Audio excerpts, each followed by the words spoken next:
Allez, salut dans l'ensemble, on se retrouve aujourd'hui pour le tutoriel 52 intitulé l'application de la fonction supply sur une liste dans le logiciel RCDO.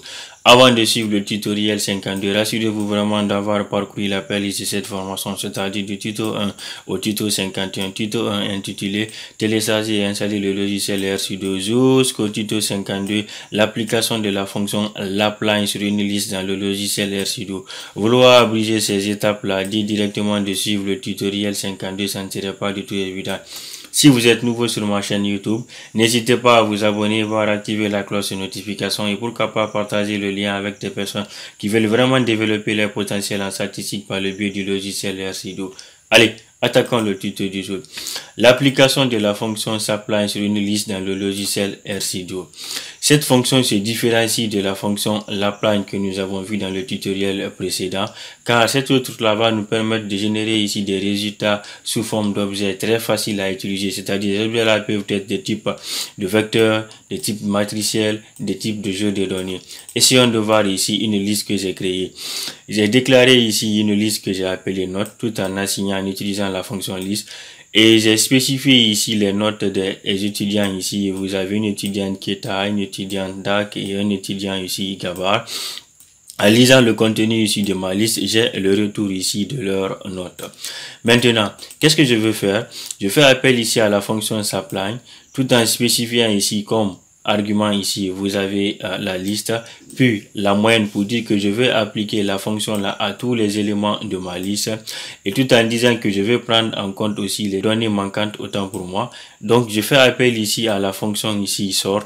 Dedans, je spécifie ici encore de nouveau, je dis la fonction supply et je reprends la syntaxe qui est là ici. Voyez-vous directement ici. Les retours ici, ce que j'ai ici directement, la moyenne, ils sont classés ici de la plus petite moyenne à la plus grande moyenne.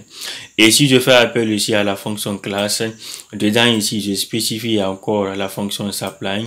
Je note ici directement la liste, la moyenne, puis je vais prendre aussi les données manquantes. Le type ici retourné ici par la fonction supply, il s'agit d'un objet de type numérique, c'est-à-dire un vecteur. Là, il s'agit d'une liste. Donc, essayons de voir tout cela dans la console. Je déclare ici un objet que je vais appeler note, tout en l'assignant. Je fais appel à la fonction liste. Dedans, maintenant, je déclare ici mes objets ici. Vous avez l'étudiante ici, Keta. Donc, j'essaie de concaténer ici ces notes. Donc, vous avez ici 10, vous avez 14. J'essaie de concaténer ces notes. Vous avez 10, vous avez 18, vous avez 15. Vous avez NA, il s'est absenté une fois. Donc, vous avez les notes aussi de l'étudiante ici DAC, tout en l'assignant. J'essaie de concaténer aussi. Vous avez là 10, vous avez là 12, disons 13, 15, 19. Après, vous avez 14. Puis, l'étudiant aussi Gabar, tout en concaténant aussi lui aussi ses notes. Donc, vous avez ici 13, vous avez ici 9, vous avez ici 11.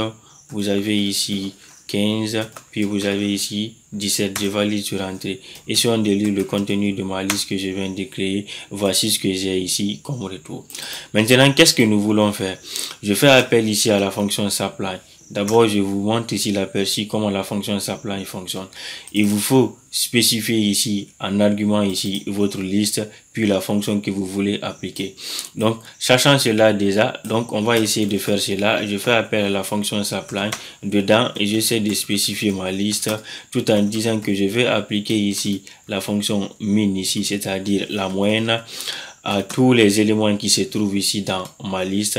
Donc à partir de là, je dis je veux prendre aussi en compte les données manquantes, donc NA, c'est-à-dire les données manquantes remove, je valide directement. Voici les moyennes qui sont retournées ici directement.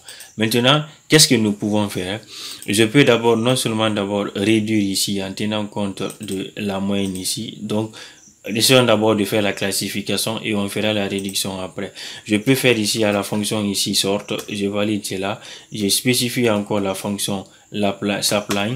Dedans, je note ici ma liste, je dis qu'est-ce que je vais faire. Je vais appliquer ici la moyenne tout en tenant compte ici les données manquantes, donc NA remove, je valide cela, je dis N, je valide directement.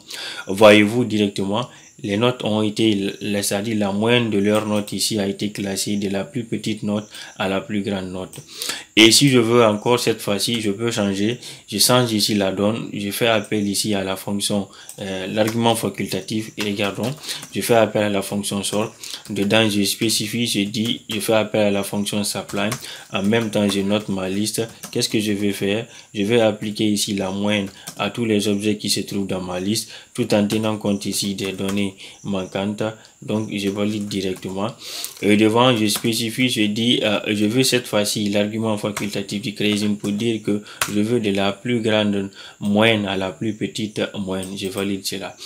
Maintenant, essayons de voir cette fois-ci la différence des deux objets, c'est-à-dire des deux fonctions, la fonction supply et la fonction lapply. Donc, je fais appel ici à la fonction classe. Dedans, je spécifie, je note ici la fonction supply. Je note encore ici ma liste. Je dis, je vais appliquer quoi? Je vais appliquer ici la moyenne à tous les éléments qui se trouvent dans ma liste, tout en faisant appel aussi à l'argument facultatif. Remove, je valide directement. Il s'agit ici, qu'est-ce qui est retourné ici? Il s'agit ici d'un élément numérique. Et cet élément numérique, il s'agit d'un vecteur de type numérique. Maintenant, regardons. Si je fais appel encore de nouveau à la fonction classe, et cette fois-ci, au lieu de faire appel à la fonction supply, mais plutôt je fais appel à la fonction lapply, je spécifie ma note ici dedans. Je dis, je vais appliquer encore ici la moyenne cette fois-ci. Donc, je valide directement. Dedans, maintenant, je dis, je vais prendre aussi les données manquantes, c'est-à-dire en tenant compte de cela. Donc, je valide et je tape sur Entrée. Voyez-vous le retour, ce qui est là, il s'agit d'une liste. Et si nous essayons de voir cette fois-ci de près, pour avoir même l'aperçu de ce qu'on a, si je fais appel à la fonction supply, je spécifie ici ma note directement, je valide ici comme l'on a vu, je fais ici appel à la fonction min, je dis na, je veux les données manquantes aussi, donc remove, je valide, je tape sur Entrée. Voyez-vous le retour ici, il s'agit de type numérique. Maintenant, si je change la donne cette fois-ci, au lieu de supply, je mets un lapply, je valide. Voyez-vous le retour qui est là, il s'agit de type de listes ici qui sont retournées. Donc voici ce que j'avais à vous présenter ce soir. Si le tutoriel vous a apporté des informations très intéressantes, n'hésitez pas à vous abonner sur ma chaîne YouTube, pour activer la cloche de notification et pourquoi pas partager le lien avec des personnes qui veulent vraiment développer leur potentiel en statistique par le biais du logiciel RStudio. Donc sur ce, je vous quitte, on se retrouve pour la prochaine. Allez, ciao, merci infiniment.